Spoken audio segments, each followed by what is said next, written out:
Bom dia, alunos da 901.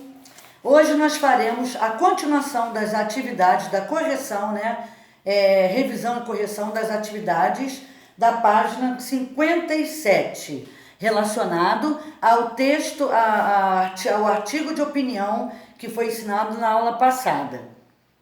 Então vamos ver, página 57, número 5. Observe a seguir duas das ideias apresentadas pelos articulistas, aqueles que dão a sua opinião, aqueles que tentam convencer com suas ideias, sobre a sua tese, entendeu? Então, depois transcreva os argumentos empregados para defendê-las. Vamos ver aqui ao lado o seguinte: os argumentos são um conjunto de fundamentos empregados para comprovar a tese apresentada, com o objetivo de persuadir, de fazer com que a pessoa, se convença da sua opinião, certo? Da sua ideia, para persuadir o leitor ouvinte. Um artigo de opinião bem fundamentado apresenta diversas estratégias argumentativas para convencer o leitor a acreditar naquilo que o articulista está tentando convencer, certo? Então, vamos ver, no texto A, as ideias apresentadas são: primeira, a decisão não comprometerá a excelência do ensino que caracteriza nossa universidade. Ou seja, 380 mil alunos que concluem o ensino médio público em São Paulo obtiveram êxito, certo? Muitos desses alunos conquistaram sucesso em sua trajetória acadêmica. Então, esse foi o argumento utilizado para a tese dele, certo? Então, a primeira tese dele com argumento foi o seguinte: que argumentos empregados para defender as ideias foram apresentadas. Dentre os mais de 300 mil alunos que concluem o ensino médico público em São Paulo, há um enorme contingente extremamente capaz. Muitos desses alunos conquistaram sucesso em sua trajetória acadêmica, O lado positivo, ele está defendendo a ideia dele, que essas cotas valem a pena. Agora, a segunda: com isso, nossa instituição vai ganhar novo perfil social, mostrando todas as pessoas que podem participar, de classes diferentes também, étnica e cultural. Então, olha a defesa dele: nossos estudantes serão educados em um ambiente acadêmico, certo? Que privilegia a diversidade, ao invés de ser socialmente segregado e culturalmente monótono. Então, ele é o lado positivo da opinião dele. No texto B, vem as ideias apresentadas. Agora vem a controvérsia, vem a parte negativa. O plano não atenta para a possibilidade de o ensino ser ludibriado. Qual vai ser o argumento empregado para defender essa ideia? Bom, alunos do sistema privado, aqueles que têm uma situação financeira melhor, vão tentar migrar, para a universidade, para a USP, para tentar também se beneficiar dessas cotas, certo? Além de não aumentarem o acesso das classes mais pobres, as cotas teriam impactos adversos, contrários, sobre a qualidade já ruim no ensino médio. No ensino público, desculpa. Então, alunos do sistema privado poderão migrar para o sistema público para se beneficiar das cotas, mantendo, contudo, um esquema privado de melhor qualidade de instrução e preparação para as provas de seleção. Nesse caso, além de não aumentar o acesso das classes mais pobres, as cotas teriam ainda impactos adversos sobre a qualidade já ruim do ensino médio. E a própria USP ficaria o quê? Com uma imagem queimada, Continuando. Outra parte que eles botaram, que o articulista foi contra, sua controvérsia, que poderia não estar certo. A política pode causar prejuízos a seus beneficiários. Aqueles que têm a chance de se beneficiar com isso podem ser prejudicados. Então vamos lá. Se os alunos que ganharão acesso pelas cotas são mal preparados, se não tiver um preparo bom para enfrentar as demandas do curso da USP, haverá taxas elevadas de desistência entre eles. Então, se os alunos que ganharão acesso pelas cotas são mal preparados, né, para enfrentar as demandas dos cursos da USP, haverá taxas elevadas de desistência entre eles. É um ponto negativo que ele vê, né?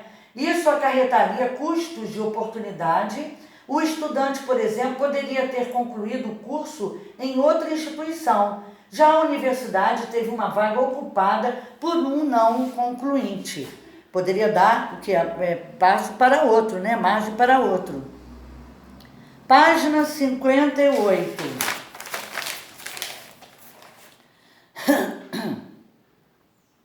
Número 6. Bom, vou ler para vocês sobre o contra-argumento, as ideias contra, né? Que vão contra. O contra-argumento é uma das estratégias empregadas em gêneros argumentativos. Tem as ideias positivas e as negativas, que vão contra, né? Como os artigos de opinião. Essa estratégia consiste em apresentar um argumento contrário e rebatê-lo de modo a invalidá-lo, né? Ou seja, você coloca o ponto positivo, a pessoa vai e faz o seu contra, até que essa pessoa desista e o ponto positivo suma. Porque se essa pessoa deu a ideia contrária, vai tentar convencer de que ela não é boa, né? Então vamos ver, releia um trecho extraído do artigo de opinião B. Não há dúvida de que o Estado brasileiro deve tentar corrigir as desigualdades. Lógico, não pode haver desigualdade, né? Social. Todos merecem o que for de melhor, né? Ainda mais em relação à educação. Produzidas por um legado centenário de tratamento discriminatório. Não pode haver discriminação. Esse pode estudar, esse não. Todos têm o direito, né, a uma universidade e de desigualdade de oportunidades. Pairam dúvidas, no entanto, a respeito de que as cotas serem a forma mais efetiva de alcançar esses propósitos. Então, essas cotas da oportunidade da USP, né, poderiam conseguir essa oportunidade para todos, né? E poderíamos, por exemplo, cobrar mensalidade dos estudantes e usar o dinheiro para ajudar, para financiar oportunidades educacionais aos mais pobres. Letra A. A primeira afirmação do articulista costuma ser um dos argumentos empregados pelos defensores das cotas nas universidades. Com que intenção esse argumento é citado no texto, né? Costuma ser empregado por quem se posiciona de forma contrária ao articulista, né? Ele resgata esse argumento e, na sequência, apresenta outro contrário, de modo a invalidar as ideias de quem é a favor das cotas. Então, ele se faz contrário às ideias de quem é a favor das cotas. Então, resposta 6A. Ao apresentar um argumento que costuma ser empregado por quem se posiciona da forma contrária ao articulista, quem vai contra, ele resgata esse argumento e, na sequência, apresenta outro, só que contrário, de modo a invalidar, de acabar com as ideias de quem é a favor das cotas, certo? Letra B.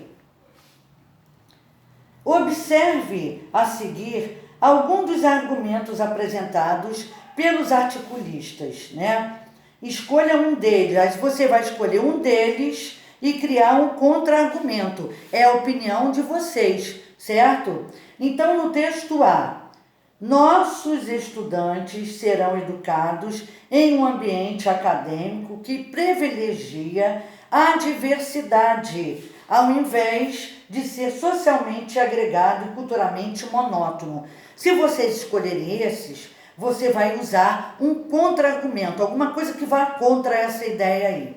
E se você escolher o texto B, né, se os alunos que ganharão acesso pelas cotas são mal preparados para enfrentar as demandas dos cursos da USP, haverá taxas elevadas de desistência entre eles. É a opinião de vocês. Escolham o A ou o B e criem um contra-argumento, certo?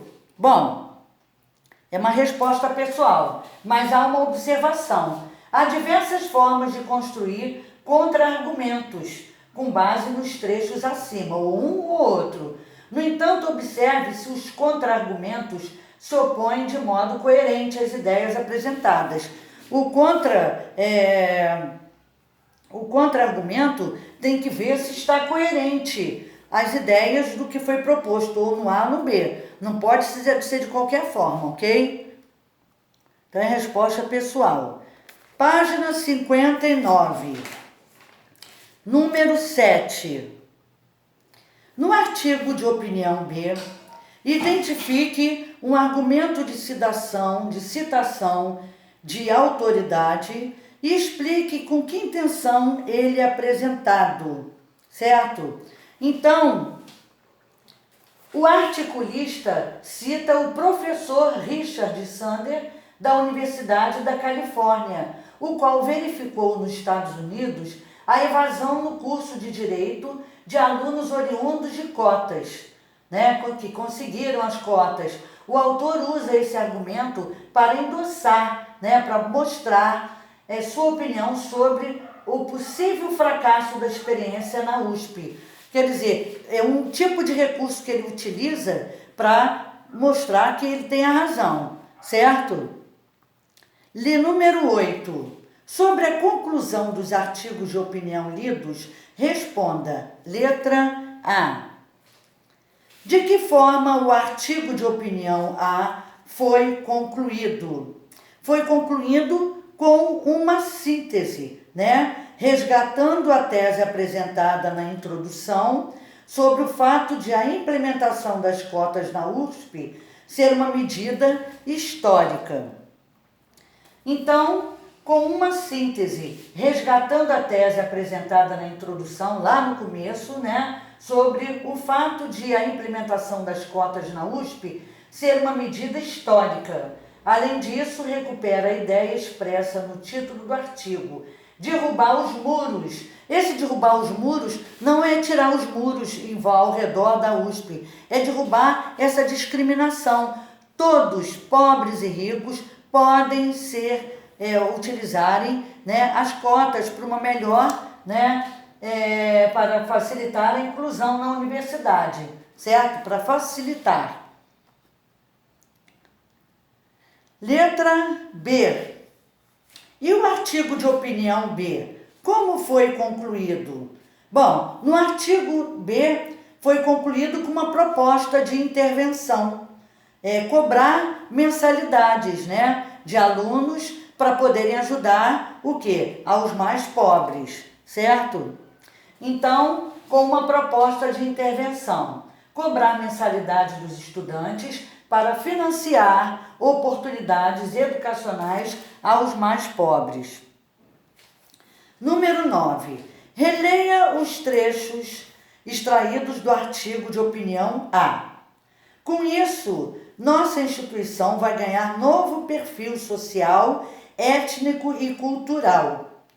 Repara aí, com isso, nossa instituição. Então, quando se diz nossa, porque ele participa, né? E no B, nossos estudantes, quer dizer, nossos, que significa que ele participa disso aí, porque são seus estudantes, né? Serão educados em um ambiente acadêmico que privilegia a diversidade, ao invés de ser socialmente segregado e culturalmente monótono. Pergunta letra A.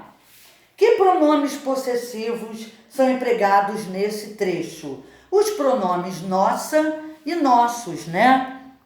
Quando ele se refere a nossa e nossos, está se relacionando o quê? Mostra que ele faz parte lá de dentro do ensino, né? Dentro da universidade. Letra B, página 60. Em que pessoa do discurso eles estão? Está na primeira pessoa do plural, porque se refere a nossa, nossos, né? Certo? Letra C. Então, na primeira pessoa do plural. Letra C. Qual é o efeito do emprego dessas marcas linguísticas para o posicionamento do articulista? Ele assume seu papel como membro da universidade, quando ele se refere nossa e nossos. Então, ele faz parte de lá, tá? Então, o articulista assume seu papel social como membro da universidade. Número 10. Agora releia trechos extraídos do artigo de opinião B. Letra A. Há razões para acreditar que a política adotada pela USP não alcançará os objetivos desejados e terá implicações desastrosas para a instituição. Na letra B, a admissão de alunos despreparados pode ter impactos negativos sobre a capacidade de atrair bons estudantes e bons professores, o que prejudicaria a produção científica da instituição. Observe os adjetivos em destaque. Na letra A, desastrosas, né? Na letra B, despreparados e negativos, certo? Explique de que forma eles evidenciam o posicionamento do articulista contrário às cotas. Com esses adjetivos, mostra que ele está sendo contra as cotas. Bom, os adjetivos empregados apresentam valor negativo, certo? Então, apresentam um valor negativo em relação às medidas adotadas pela USP, o que evidencia o posicionamento do articulista que considera as cotas uma medida negativa. Então, ele utiliza adjetivos, né? Também para convencer. Número 11. Qual é o registro predominante nesses artigos? É o formal, tem que ser formal, não é? Porque isso aí é de suma importância. Você não pode falar e se expressar e tentar convencer alguém de qualquer forma, não é? Então, vamos ver. O registro formal, porque é o mais adequado ao público-alvo dos artigos e ao veículo de grande circulação nacional em que foram publicados, né? Então, continuando agora na página 61, recursos argumentativos. Para tornar mais convincentes as ideias defendidas em um artigo de opinião ou em outros gêneros argumentativos, os articulistas empregam estratégias diversas de argumentação. Conheça algumas a seguir. Argumento por raciocínio lógico. São informações que estabelecem uma relação direta com causa e consequência. Então, pelo raciocínio lógico, né? De uma forma direta, com causa e consequência. Então, veja no número 1 aí. Número 1. Observe a seguir alguns trechos dos artigos de opinião lidos nas páginas 49 e 52. A. Nesse ano, a USP alcançou a marca recorde de 37% de ingressantes de escolas públicas, com 19% de pretos e pardos, percentuais que apresentaram, entretanto, médias gerais de toda a universidade. Com a nova decisão, a partir do próximo ano, esse será o valor mínimo de todas as faculdades da USP, associado à garantia de inclusão de jovens pretos, pardos ou indígenas em todas elas. Com isso, nossa instituição vai ganhar novo perfil social, étnico e cultural. Não será só para ricos, né? B. O aumento da outro trecho aí. O aumento da inclusão social acarretará, no entanto, acréscimo de gastos com formação e permanência estudantil, tais como moradia, transporte e alimentação, ações nas quais a USP já investe cerca de 200 milhões anuais para ajudar, né? Letra C, outro trecho. Se os alunos que ganharão acesso pelas cotas são mal preparados para enfrentar as demandas dos cursos da USP, haverá taxas elevadas de desistência entre eles. Pergunta da letra A. No trecho A, qual é a causa de a USP ganhar um novo perfil social, étnico e cultural, né? Então, da USP, através das cotas, né? Então, o fato de implementação das cotas garantir a inclusão de jovens pretos, pardos e indígenas. É a forma de fazer com que eles consigam se beneficiar das cotas. B. No trecho B, qual é a consequência do aumento da inclusão social? Um acréscimo de gastos, né, com formação e permanência dos alunos na universidade. Então, há um acréscimo de gastos com formação e permanência dos alunos na universidade. Letra C. No trecho C, identifique a relação de causa e consequência. Qual a causa e qual a consequência apresentada pelo articulista? Bom, a causa é o fato de os alunos que entrarem na universidade pelas cotas, serem mal preparados, né? Consequência, aumentará a taxa de alunos desistentes. Então, vamos ver.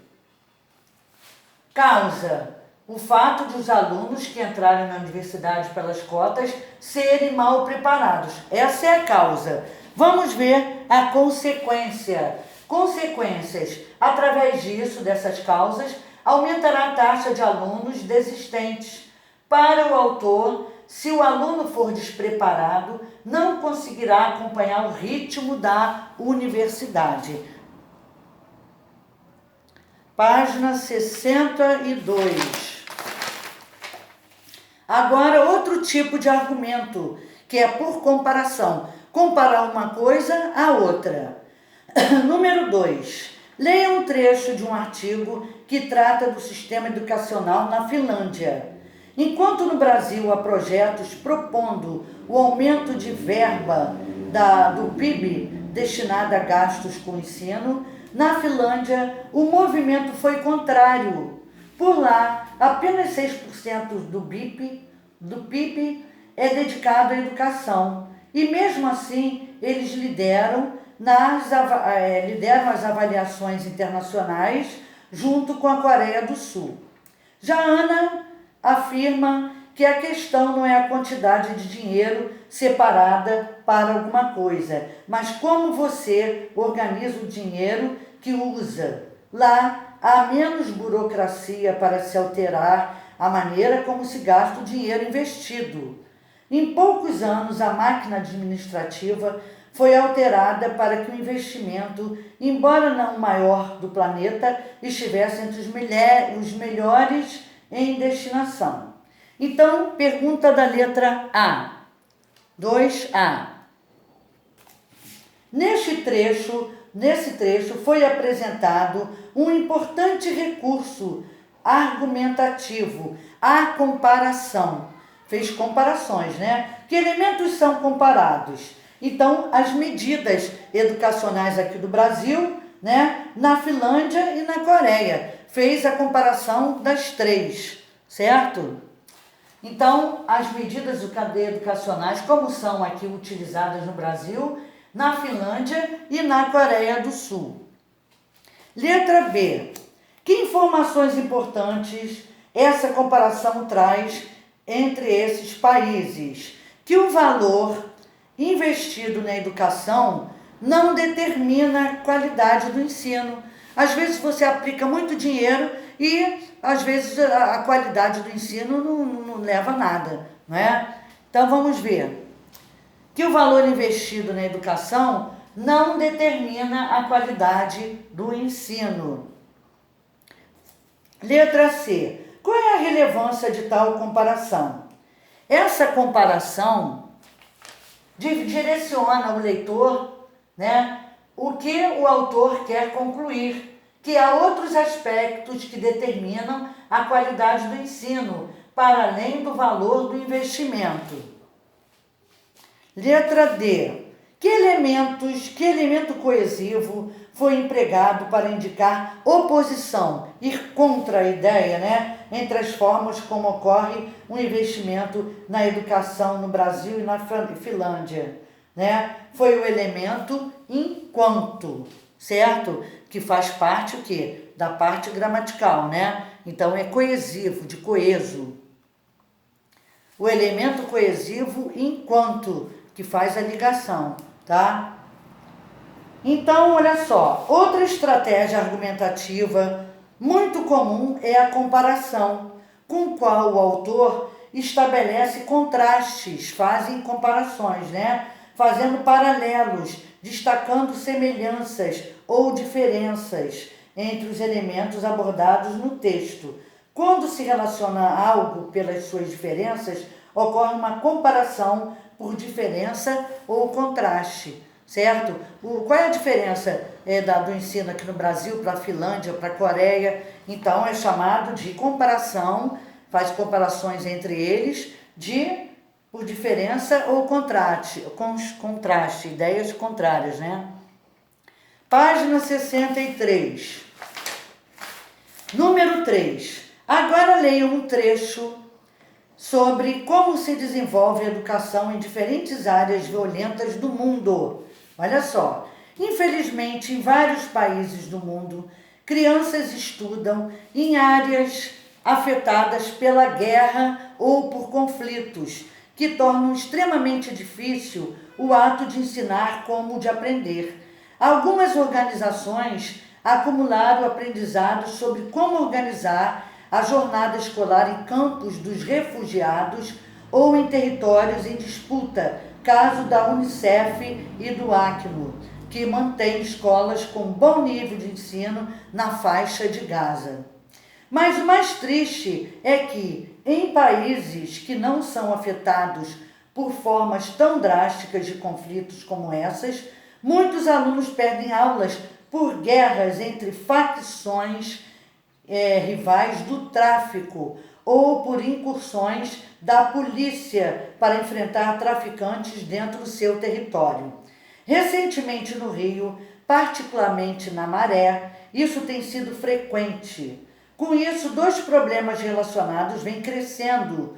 Por um lado, os alunos não conseguem aprender como deveriam, dados os números dias sem aulas, e por outro, o modelo de sucesso das crianças e adolescentes passa a ser o de senhor das armas, normalmente o traficante. Então, quer dizer, essas crianças que vivem com esse sistema complicado acabam não tendo aulas, né? Então, a sua qualidade educacional se torna péssima e, às vezes, até o próprio aluno acaba entrando nessa vida criminosa, né? E de facções. Então, vamos lá na letra A. 3A. Para falar sobre a educação em lugares diferentes, o autor compara a realidade de dois lugares. Que lugares são esses? A faixa de Gaza e o Rio de Janeiro, que é o nosso Rio, né? E vocês veem como é que ele está, né? Vocês veem no noticiário, no dia a dia. Então, faz a comparação entre faixa de Gaza e Rio de Janeiro. Na letra B, qual é o efeito de sentido dessa comparação para o texto? Ao mostrar que tanto na faixa de Gaza quanto no Rio de Janeiro a violência está presente, né? E dificulta o processo educativo das crianças. O autor reforça a ideia de que isso não é um fenômeno localizado, não sendo, portanto, característica de um único lugar. Então, ao mostrar que tanto na faixa de Gaza quanto no Rio de Janeiro a violência está presente. Isso acaba dificultando o processo educativo das crianças. O autor reforça a ideia de que isso não é um fenômeno localizado, não sendo, portanto, característica de um único lugar. Letra C. A comparação feita nesse texto é diferente da comparação realizada na atividade 2? Explique a diferença. No texto acima, foram comparados elementos em comum. Comparação por semelhança, né? No texto da atividade 2, houve uma comparação por contraste, ou seja, entre elementos diferentes, certo? Então, vocês hoje observaram que existem, né, recursos argumentativos por raciocínio lógico e por argumento por comparação, certo? Então, e também pode existir a comparação por diferença ou contraste. Então, aqui, vamos agora para o número... aliás, o número não, agora acabou, desculpa. Então, vamos finalizar a nossa correção. Fica aqui um beijo meu e um bom dia.